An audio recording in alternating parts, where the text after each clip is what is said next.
In the late 18th century, the Qing Dynasty was the most powerful and self-sufficient empire on Earth. Western merchants flocked to the port of Canton, desperate to trade for China's legendary treasures. British aristocrats developed an insatiable obsession with Chinese tea, which became a staple of British life. China, however, demanded only one thing in return for its silk and tea: pure silver. This created a massive trade deficit, as Britain's silver reserves began to pour into the vaults of the Forbidden City. To stop the silver drain, the British East India Company turned to a dangerous and forbidden crop.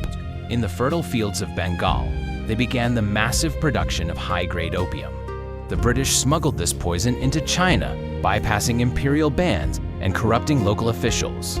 Opium addiction spread like a wildfire, paralyzing the once proud army and the imperial administration. By the 1830s, millions of Chinese people, from laborers to nobles, were lost to the drug. Faced with a dying nation and a bankrupt treasury, Emperor Daoguang knew he had to act.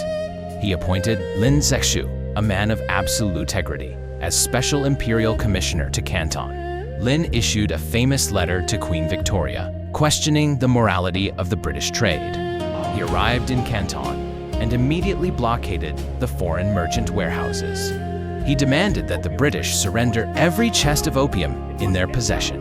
In June 1839, at Human, Lin Zexu carried out a symbolic act of defiance. Over 20,000 chests of opium were destroyed, dissolved in the seawater, and washed into the ocean. For Lin, it was a purge of poison. For the British, it was a seizure of their private property. British merchants demanded that their government take military action to protect their profits. The British Parliament, after a narrow vote, decided to declare war on the Qing Empire. Britain dispatched an advanced naval fleet, marking the start of the First Opium War. It was a clash between a pre-industrial empire and the world's first industrial superpower. The British steamship nemesis demonstrated the terrifying power of modern technology. Qing wooden junks were easily destroyed by the long-range heavy cannons of the British Navy. Chinese soldiers fought bravely with spears and matchlock guns, but they stood no chance against the ironclad invaders. One by one, China's coastal defenses fell under the relentless British bombardment. Lin Zexu was blamed for the disaster and dismissed, sent into exile as the war worsened. The British fleet sailed up the Yangtze River, threatening the heart of China's economy.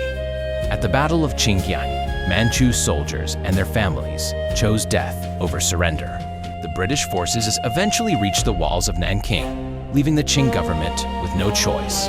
In 1842, the Treaty of Nanking was signed on board the HMS Cornwallis. It was the first of many unequal treaties that would strip China of its sovereignty. China was forced to pay a massive indemnity of 21 million silver dollars.